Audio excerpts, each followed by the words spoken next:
ಕುರುಕ್ಷೇತ್ರದ ಯುದ್ಧದಾಗ 13ನೇ ದಿನ ಭೀಷ್ಮನ ಪತನ ಆದಮೇಲೆ ದ್ರೋಣರನ್ನು ಸೇನಾಧಿಪತಿ ಮಾಡ್ತಾರಂತ ಕೌರವ ಸೈನ್ಯಕ್ಕೆ.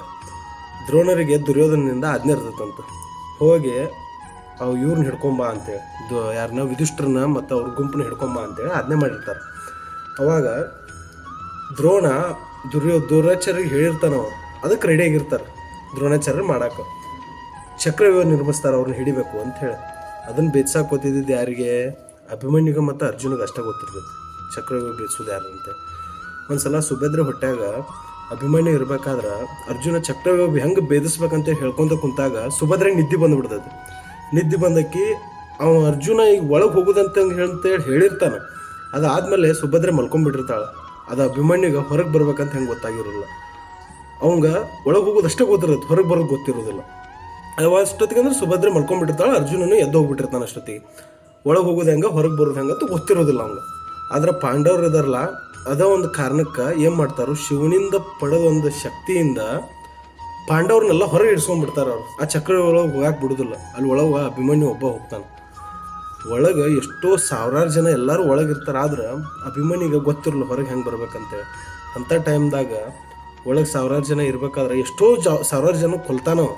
ಆದ್ರೂ ಅಲ್ಲಿ ಒಳಗೆ ಹೋದ್ಮೇಲೆ ಕರ್ಣ, ಅಶ್ವತ್ಥಾಮ, ದುರ್ಯೋಧನ ಇವರೆಲ್ಲರೂ ಸೇರಿ ಅವಂಗೆ ಹಿಂದ್ಗಡೆಯಿಂದ ಮೋಸ ಮಾಡಿ ತಲೆಗೆ ಹೊಡೆದು ಅವ್ನು ನೆಲಕ್ಕೆ ಉರುಳಿಸ್ತಾರೆ. ಅವಂಗೆ ಪ್ರಜ್ಞೆ ತಪ್ಪಿ ಬೀಳ್ತಾನೆ. ಅಷ್ಟೊತ್ತಿಗೆ ಎಲ್ಲ ಸೇನಾಧಿಪತಿಗಳು ಸೇನೆದವರೆಲ್ಲ ಬಂದು ಒಂದು ಚುಚ್ಚಿ ಕೊಂದು ಬಿಡ್ತಾರೆ.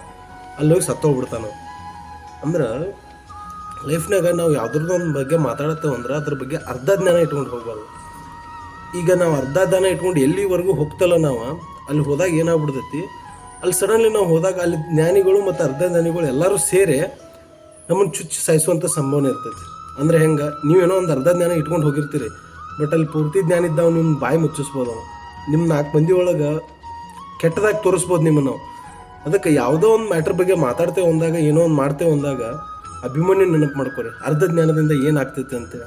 ಅರ್ಧ ಜ್ಞಾನದಿಂದ ಚಕ್ರಗಳು ಹೋಗಿದ್ದಕ್ಕೆ ಸತ್ತವ. ಸೊ ಹಂಗೆ ನೀವು ಯಾವುದೂ ಅರ್ಧ ಜ್ಞಾನ ಇಟ್ಕೊಂಡು ಎಲ್ಲೂ ಹೋಗಕ್ಕೋಬೇಡಿ. ಅದೇನೋ ಅಂತಾರಲ್ಲ, ಅಜ್ಞಾನಕ್ಕಿಂತ ಅರ್ಧ ಜ್ಞಾನ ಭಾಳ ಅಂದ್ರೆ ಭಾಳ ಕೆಟ್ಟದಂತ. ಅದು ನಮಗೂ ಕೆಟ್ಟದ್ದು ಮಾಡ್ತೈತಿ, ನಮ್ಮ ಮುಂದೆ ಇದ್ದವ್ರಿಗೂ ಕೆಟ್ಟದ್ದು ಮಾಡ್ತೈತಂತ. ಸೊ ಅದಕ್ಕೆ ಯಾವುದೋ ಮ್ಯಾಟ್ರ್ ಮಾತಾಡ್ಬೇಕಾದ್ರೆ, ಏನೋ ಒಂದು ತಿಳ್ಕೊಬೇಕಾದ್ರೆ ಫಸ್ಟು ಪೂರ್ತಿಯಾಗಿ ತಿಳ್ಕೊರಿ, ಆಮೇಲೆ ಅದ್ರ ಬಗ್ಗೆ ಮಾತಾಡಿ. ಇಲ್ಲಾಂದ್ರೆ ನಿಮ್ಮ ಸಾವಿಗೆ ನೀವೇ ಕಾರಣರಾಗ್ತೀರಿ, ನಿಮ್ಮ ಮಾನ ಮರ್ಯಾದೆ ನಿಮ್ಮಿಂದನೇ ತಕ್ಕೋಬೇಕಾಗ್ತೈತಿ.